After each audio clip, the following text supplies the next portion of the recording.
Guys आज हम पढ़ेंगे चैप्टर 10 ऑडिटर्स एंड ऑडिट। ये लॉ और ऑडिट दोनों के लिए इम्पोर्टेंट है।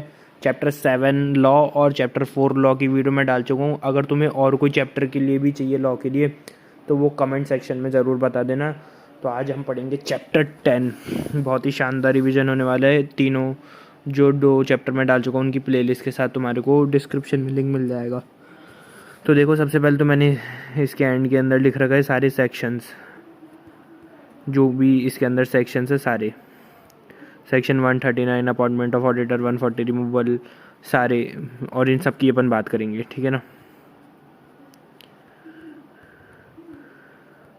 तो सबसे पहले शुरुआत करेंगे अपन। सबसे पहले 141 eligibility qualifications requirements for becoming an auditor. क्या क्या चीज़ें चाहिए कि तुम ऑडिटर बन सकते हो किसी कंपनी के। तो सबसे पहले क्वालिफिकेशंस की बात करते हैं। तुम सीओ ने होने चाहिए with in the meaning of chartered accountancy act 1949। एक फर्म चार्टर्ड अकाउंट मतलब एक फर्म ऑडिट फर्म जो होती है उसमें मेजॉरिटी सी होने चाहिए तो वो ऑडिट कर सकते हैं। एलएलपी लेकिन साइनिंग अथॉरिटी सिर्फ जो बंदे सी होंगे उनके पास ही होगी, ठीक है ना। इसमें ये इंपॉर्टेंट नहीं है। सबसे मेन है डिस्क्वालिफिकेशंस, और क्वेश्चंस भी यहीं से आते ज़्यादातर।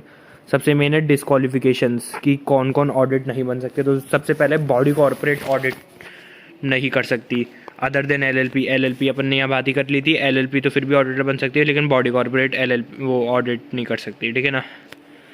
जिस कंपनी की तुम ऑडिट करने जा रहे हो उनके ऑफिसर और एम्प्लॉय वो लोग ऑडिट नहीं कर सकते, क्योंकि तुम्हें पता है ऑडिट एक इंडिपेंडेंट एग्जामिनेशन होता है जिसके अंदर एक तरीके से तुम इन्फ्लुएंस नहीं होनी चाहिए, बायसनेस नहीं होनी चाहिए बिल्कुल। तीसरा पॉइंट की बात करते हैं। A person who is partner और in employment of an officer और एम्प्लॉय ऑफ द कंपनी।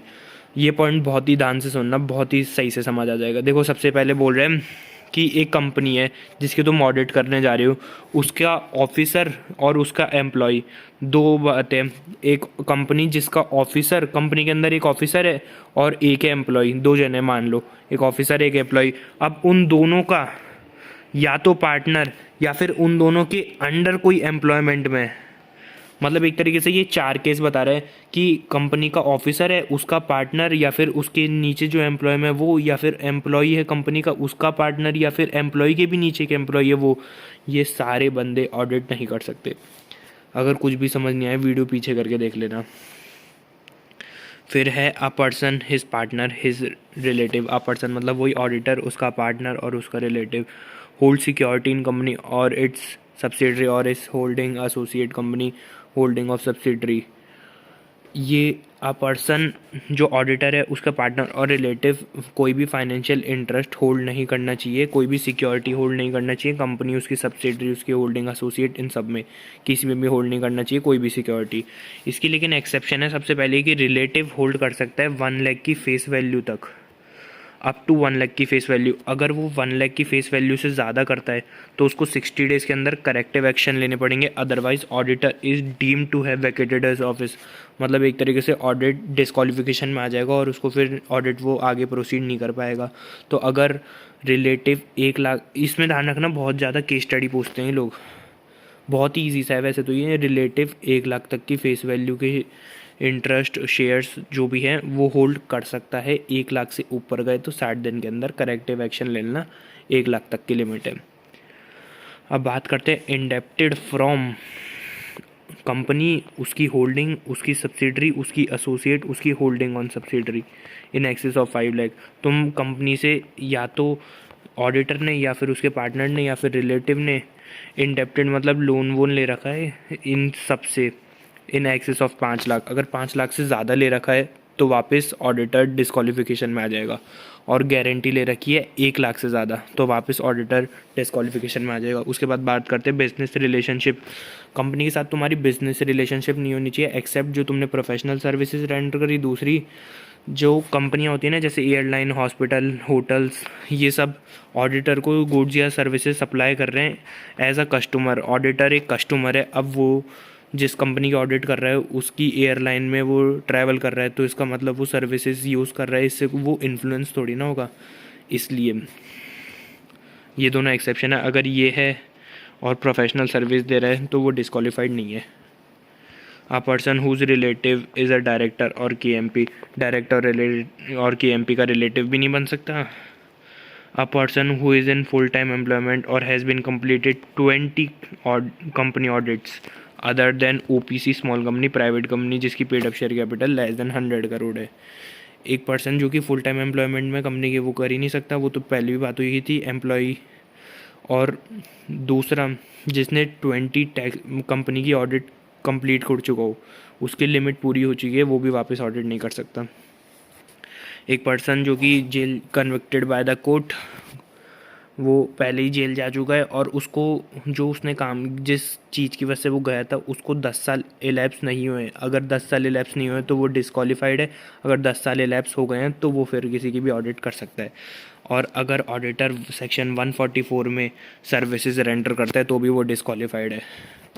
अगला सेक्शन अपन अब बात करेंगे सेक्शन 144। ये 144 लिख रहा है services not to be rendered by auditor. Auditor को कंपनी में, होल्डिंग कंपनी में, सब्सिडरी कंपनी में, एसोसिएट कंपनी में और होल्डिंग ऑन सब्सिडरी, इनके अंदर ये सारी चीज़ें सर्विसेज नहीं करनी। इसकी शॉर्ट फॉर्म थी, ये मैंने दीपिका राठी अनअकैडमी पर है उनसे देखी थी, उनने बताई थी ये शॉर्ट फॉर्म माफ़ी MAAFFIII। तो सबसे पहला था management services, accounting and bookkeeping services, actuarial services, outsource financial services, design and implementation of any financial information system, internal audit, investment advisory services, investment banking services और any other kind of services as may be prescribed. तो ये सारी services हैं। इसके अगर वो ये auditor ये परफॉर्म कर रहे हैं तो डिस्क्वालीफाइड है। तो देख लो, ये शॉर्ट फॉर्म याद कर लेना, इससे बहुत शानदार याद हो जाएगा। मेरे को भी ये एक बार 2 बार याद करना पड़ा था और मेरे को आज भी याद है, ये आराम से याद कर लेना इसे। अब बहुत इंपॉर्टेंट सेक्शन, इससे केस स्टडी अटक सकती है खूब बार। Section 139 appointment of auditor. सबसे पहले बात करेंगे गवर्नमेंट फर्स्ट ऑडिटर। इसका मतलब है फर्स्ट ऑडिटर अपॉइंट करना है और उसके बाद subsequent auditor. First auditor appoint करना है गवर्नमेंट कंपनी के केस में। सो ये जो DOR है इसका मतलब है date of registration. First auditor है ना, तो डेट ऑफ गवर्नमेंट कंपनी के केस में डेट ऑफ, देखो गवर्नमेंट कंपनी के केस में CNAG की बात होगी, ध्यान रखना।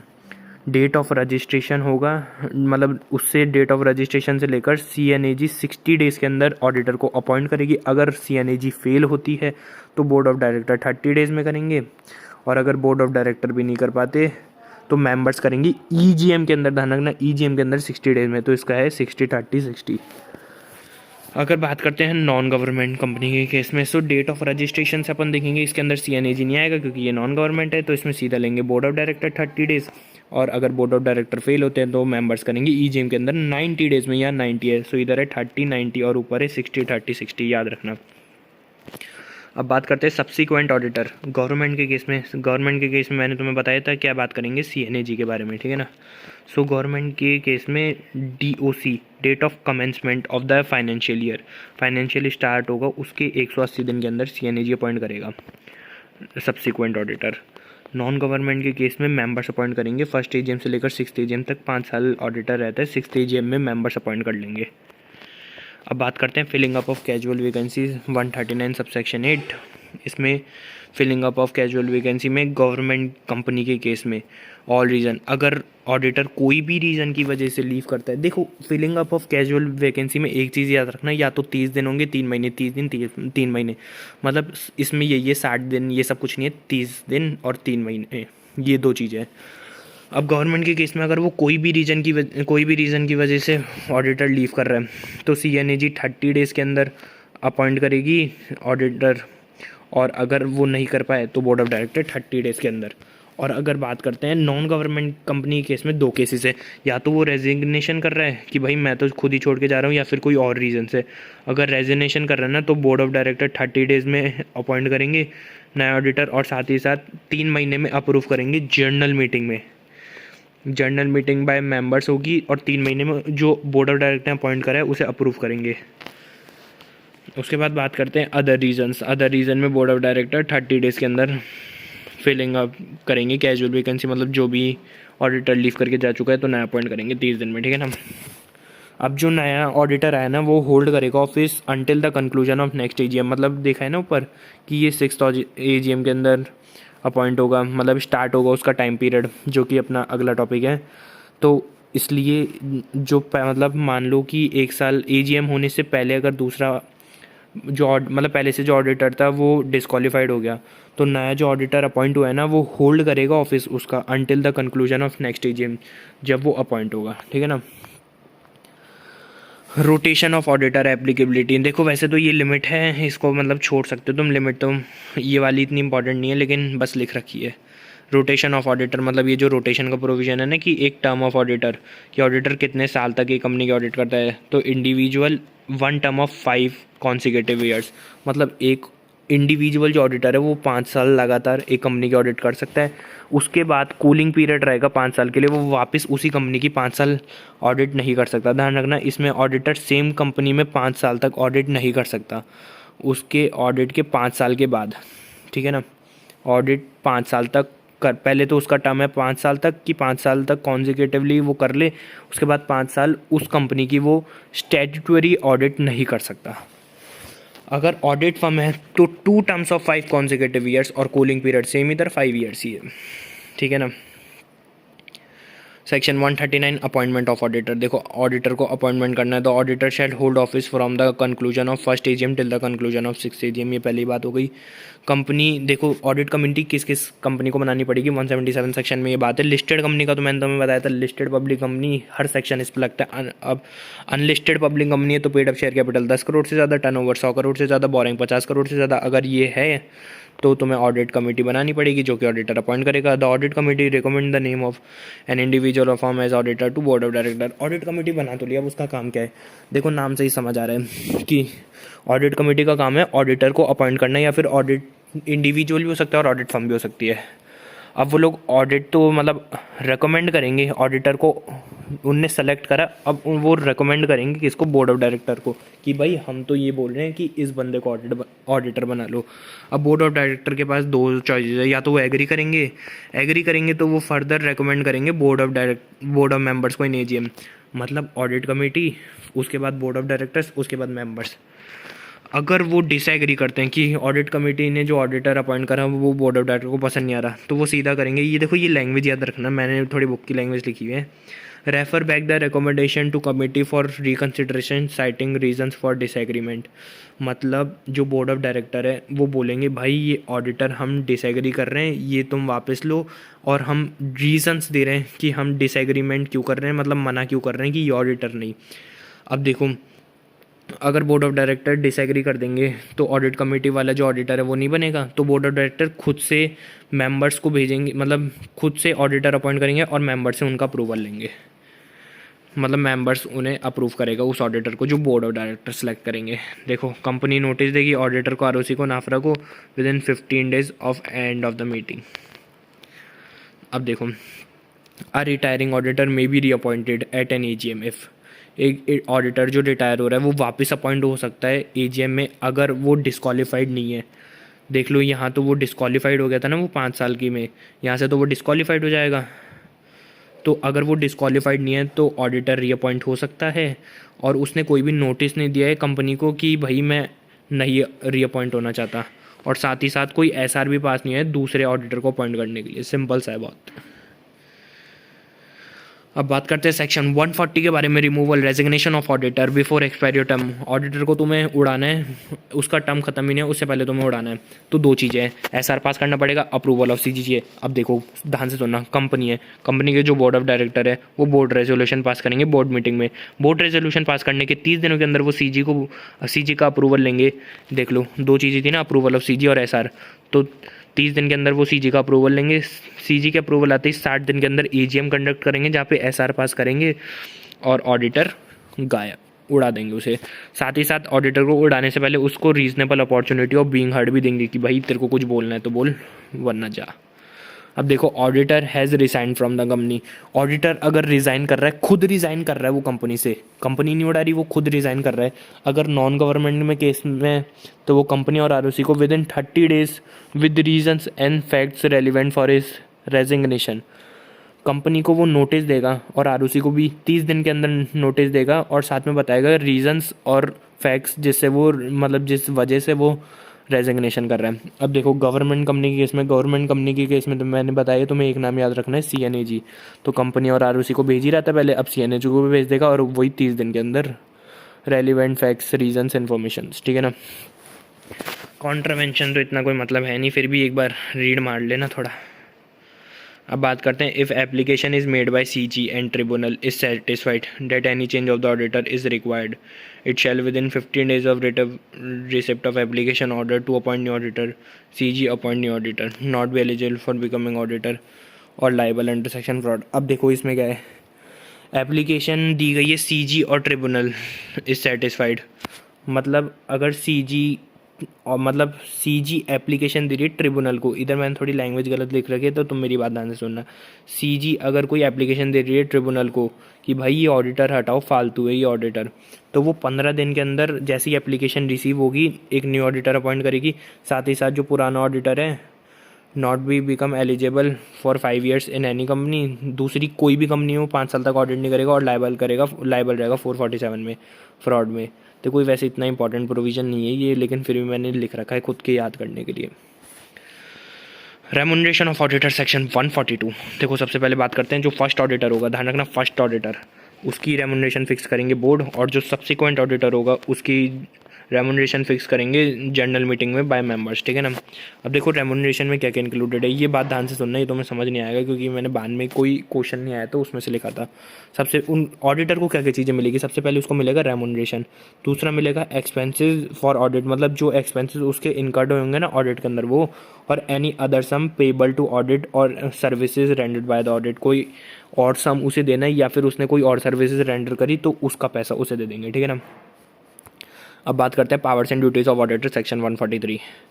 पावर्स क्या होंगी ऑडिटर की, access to books of accounts and vouchers, entitled to have necessary information and explanation, access to record of all its और सब्सिडरीज एंड एसोसिएट, जो भी सब्सिडरी एसोसिएट है उनके भी रिकॉर्ड देख सकता है। ऑडिटर की ड्यूटी क्या होगी, अब देखो ये जो भी मैं नीचे पॉइंट बताऊंगा ना, matters of inquiry, auditor inquiry for matters, अब ये जो नीचे मैं 5 मैटर बताऊँगा ना, इनमें auditor not required to report, auditor report नहीं करेगा जब तक इन मैटर पर एडवर्स इफेक्ट, मतलब ये जो मैटर है ये कॉन्ट्राडिक्ट कर रहे हैं या फिर इन पे कोई स्पेशल कमेंट है, किसी ने बोला है कि इनको मेंशन करो, ऑडिटर ये जो 5 पॉइंट है ना इस पे कोई एडवर्स इफेक्ट होगा या फिर कोई स्पेशल कमेंट होगा तभी इनको बताएगा। सबसे पहले loan and advances made by the company on the basis of security has been properly secured and the terms on which they have been made are prejudicial to the interest of the company. देखो ये सब चीज़ें याद करनी पड़ेगी तुम्हें, ये याद करने का ये transaction represent book entries are prejudicial to the interest of the company. Normally बातें जो ट्रांजेक्शन्स है वो सही तो है ना, मतलब कंपनी में मतलब जो भी prejudicial to the interest of company transactions, ऐसी तो ट्रांजेक्शन नहीं कर रखी जो कंपनी के अगेंस्ट हो रखी है। Company other than investment banking company, whether so much of its assets consist of share debenture and other security have been sold at price less than purchase price। वैसे मैं बताऊँ ना इनके क्वेश्चंस मैंने है ना कोई भी पेपर में अभी तक देखे नहीं, लेकिन इसको है ना पूरा बोल्ड लेटर से हाईलाइट कर रखा है बुक में, इसलिए मैंने इसको लिख लिया था ताकि याद हो जाए, इसको नहीं मतलब अगले वाले को हाईलाइट कर रखा है बोल्ड से। Whether loan and advances by the company shown as deposits, मतलब वेदर लोन एंड एडवांसेस जो कंपनी ने दिया उसको डिपॉजिट तो शो नहीं कर रखा, और पर्सनल एक्सपेंसेस को P&L में चार्ज थोड़ी ना कर रखा है। ऑडिटर रिपोर्ट कंटेन, अब ऑडिटर की रिपोर्ट में होगा क्या, जो अकाउंट्स उसने एग्जामिन करे, every financial statement which required by और अंडर दिस एक्ट, मतलब जो रिक्वायर्ड है फाइनेंशियल स्टेटमेंट्स से रिलेटेड जो उसको डिस्क्लोज करना चाहिए वो करेगा। साथ ही साथ while making of report auditor shall take into consideration the accounting and auditing standards and the matter required under this act, accounting and auditing standards को फॉलो करेगा। अब देखो सबसे पहले ये देखना ये क्या लिख रहा है, these points need to be mention no matter comment और नॉट, उधर था एडवर्स कमेंट है या फिर एडवर्स चीज़ हो रही है या फिर स्पेशल कमेंट, तब कर रहा है वो उन चीज़ों को मेंशन, इन चीज़ों को वो मेंशन करेगा ही करेगा। उसको मेंशन करना ऑडिटर को कि उसने has obtained all necessary information explanation necessary for audit, proper books of accounts has been maintained according to law and proper returns has been revised by him of branches not utilise visited by him. Branch accounts जो होंगे ना वो उधर के auditor उसको सारी information भेज देंगे। बाकी तो तुम पढ़ोगे तो बहुत ही सिंपल सा लिख रहा है, ब्रांच ऑडिटर की रिपोर्ट और बैलेंस शीट और P&L dealt with in the report are in agreement with books of accounts. Books of account से रिलेटेड ही तुमने P&L बैलेंस शीट बनाया ना। Financial statement comply with accounting standards, ये है जो बोल्ड में लिख रहा है। Auditors also include view and comments on following. वैसे मैंने इनके क्वेश्चन आज तक कभी देखे नहीं है। Whether the management has represented that to their best of their knowledge and belief. Management खुद के बेस्ट नॉलेज एंड बिलीफ के साथ बता रही है कि no fund has been advance loans और इन्वेस्टेड टू अदर पर्सन और entities including foreign intermediaries director or indirectly or provide any guarantee security or the like on behalf of ultimate beneficiaries।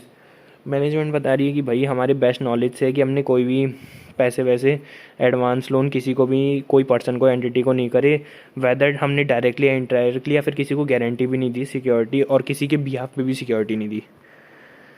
Same लिख रहा है, बस इसमें वो लोग receive कर रहे हैं, उसमें वो बोल रहे हैं, मैनेजमेंट बोल रहे हैं कि हमने किसी को दिए नहीं है लोन वगैरह, इसमें बोल रहे हैं किसी से लिए नहीं है। ठीक है ना। Declaration of dividend compliance in 123। accounting software for maintaining accounting which has been a feature of recording trial edit log faculty and the same has been operated throughout the year। अब देखो मेन बात करते हैं fraud identified by the auditor. ये एक important section है, इसको ज़रूर अच्छे से पढ़ना और इसमें केस स्टडी आ सकता है। Fraud identified by auditor. Auditor को फ्रॉड मिला 1 करोड़ से ज़्यादा का है तो सीजी को, 1 करोड़ से कम का है तो ऑडिट कमेटी या फिर बोर्ड को। 1 करोड़ से ज़्यादा का मिला। Knowledge of fraud bye auditor. 1 crore से ज़्यादा को फ्रॉड पकड़ में आ गया ऑडिटर को। मान लो इसमें इमेजिन करो तुम ऑडिटर हो, तुम्हें पकड़ में आ गया कि यार 1 करोड़ से भी ज़्यादा का फ्रॉड हो रहा है। 2 दिन के अंदर रिपोर्ट करो बोर्ड ऑफ डायरेक्टर और ऑडिट कमेटी को, seeking their reply within 45 days. 2 दिन के अंदर उनको बताओ भाई ये फ्रॉड आया है, 1 करोड़ से भी ज़्यादा का है, 45 दिन तक का मैं वेट कर रहा हूँ, तुम मुझे रिप्लाई करो कि क्या करना है, मैंने तुम्हें बता दिया है फ्रॉड आया। ऑन रिसिप्ट ऑफ रिप्लाई, वो लोग 45 दिन में बताएंगे कि क्या क्या फ्रॉड है, कैसे क्या वो हो गया। ऑडिटर शेल फॉरवर्ड, अब देखो बताया था ना पर 1 करोड़ से ज़्यादा तो सीजी को। ऑडिटर खुद की जो उसने रिपोर्ट बनाई, साथ ही साथ जो उसने इनको बोर्ड ऑफ डायरेक्टर्स को 2 दिन में जो उसने रिप्लाई भेजा कि ये तुम्हारा फ्रॉड है, वो ये दोनों चीज़ें, साथ ही साथ जो 45 दिन में रिप्लाई आया बोर्ड ऑफ डायरेक्टर्स वगैरह का, उस पर खुद ऑडिटर कमेंट करेगा, वो ये तीनों चीज़ें सीजी को भेजेगा 15 दिन में। ऑन रिसिप्ट ऑफ रिप्लाई, इनके रिप्लाई जो इनने 45 दिन में करा ना, उसके रिप्लाई के 15 दिन में ये सीजी को भेज देगा। अगर वो 45 दिन तक नहीं करते ना तो 45 दिन के एंड होते ही 15 दिन में वो सीजी को भेज देगा। बस उसमें फिर वो कमेंट्स ऑन रिप्लाई नहीं भेजेगा। अगर तुम्हें कुछ भी चीज़ समझ नहीं आया ना, पीछे करके देख लेना वीडियो। उसके बाद बात करते हैं, ये मैंने बिल्कुल चार्ट के फॉर्म में लिख रखा है, ऑडिटर 2 दिन के अंदर, ये इसको मैंने शॉर्ट फॉर्म में लिख रखा है, ऑडिटर 2 दिन में बोर्ड ऑफ डायरेक्टर या फिर ऑडिट कमेटी, 45 दिन में उनका रिप्लाई और विद इन 15 डेज सीजी को बता देगा। ठीक है ना। अब बात करते हैं 1 करोड़ से कम को है तो तुम्हें इसमें सीजी को नहीं बताना, 2 दिन में बोर्ड ऑफ डायरेक्टर और ऑडिट कमेटी को भेजा। अगर है तुम रिपोर्ट इंक्लूड, अब तुमने भेजा तो सही, अब उसमें क्या बताओगे, nature of fraud with description, approximate amount involve, parties involve, 3 चीज़ें बताओगे। इसको उल्टे में पढ़ना PAN, उनको पैन बताओगे। ये मैंने अनअकैडमी में इंद्रेश गांधी से देखा था, तो उनको पैन बताओगे कि भाई सीजी को तो करना नहीं है इस बार, तो जो audit committee board of director को बताओगे ना तो 3 चीज़ बताओगे, parties involve, approximate amount involve, nature of fraud with description. ठीक है ना। 1 करोड़ से ज़्यादा को या 1 करोड़ से कम का, all the details involve in board report. Board report के अंदर सारी चीज़ आएगी, वेदर 1 करोड़ से ज़्यादा का फ्रॉड हुआ हो या फिर कम। ठीक है ना। नॉन कंप्लायंस करी ऑडिटर ने 5 लाख की पेनल्टी, लिस्टेड में अदर में 1 लाख की। The branch auditor shall prepare a report on the accounts of the branch examined by him and send it to the auditor of the company who shall deal with in the report. Branch auditor खुद की report बना के statutory auditor को भेज देगा। ये penalty दिख रही है, चाहे तो तुम इसको पॉज करके पेनल्टी को पढ़ लो। इसमें पेनल्टी में तो देखो कुछ समझाने का है नहीं, इसमें तो तुम्हें याद ही करनी पड़ेगी अगर तुम करो तो। बाकी तो यही है इस चैप्टर में। बाकी अगर कोई और चैप्टर की वीडियो चाहिए हो तो कमेंट में बता देना। और मैं वैसे सोच रहा हूँ कि अकाउंटिंग स्टैंडर्ड्स ग्रुप 2 के रिलेटेड ही डालना चालू करूँ या फिर ऑडिट या SM। बाकी कमेंट कर दो अगर तुम्हें कुछ भी सही, मतलब कुछ भी रिक्वायर्ड हो तो।